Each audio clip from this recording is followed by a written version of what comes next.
नमस्कार, আমি মৌসুমি। आज পিত্তনাশক মুদ্রা के ऊपर चर्चा করব, যেটা হচ্ছে আমাদের শরীরে বাত পিত্ত কফ সন্তুলন বজায় রাখতে হয়।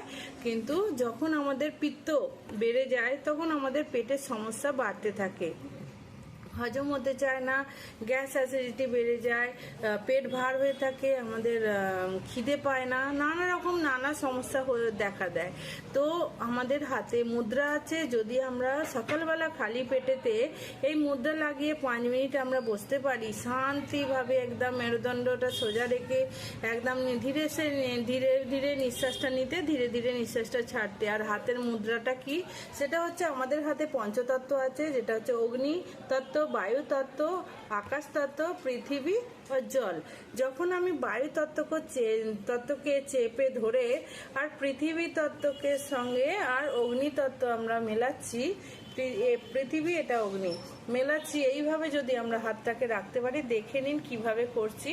5 মিনিট যদি আমরা সকালবেলা রোজের করি, যাদের পিত্ত দোষ আছে তাদের কিন্তু পিত্ত দোষটা নর্মাল হয়ে যাবে আর শরীর ভালো থাকবে। পেটের প্রবলেম থাকতে ধীরে ধীরে সব ঠিক হয়ে যাবে।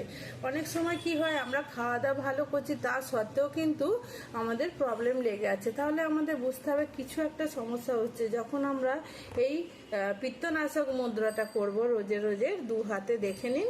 তো এই মুদ্রাটা লাগিয়ে যখন আমরা পুরো শান্তিভাবে, মানে সকালবেলা গুনগুনা গরম জল খেয়ে পেট সাফ হয়ে গেল, তারপরে মনকে শান্তি রেখে শুধু 5 মিনিট এমনি করে বসে চোখ বন্ধ করে ধীরে ধীরে নিঃশ্বাস নেবেন, ধীরে ধীরে ছাড়বেন, একদম শান্তিভাবে যখন এই প্রাণায়ামটা করবে, এই নিঃশ্বাসটা নেবেন, ছাড়বেন আর হাতের এই মুদ্রাটা লাগাবেন, তখন দেখবেন আমাদের থেকে রোজের করতে করতে শরীরটা একদম সন্তুলন বজায় রাখছে আর পিত্ত দোষটা কেটে যাচ্ছে, আর শরীর পেটের গড়বড়িও ঠিক হয়ে যাচ্ছে, কোনো সমস্যা থাকবে না, শরীর ভালো থাকবে।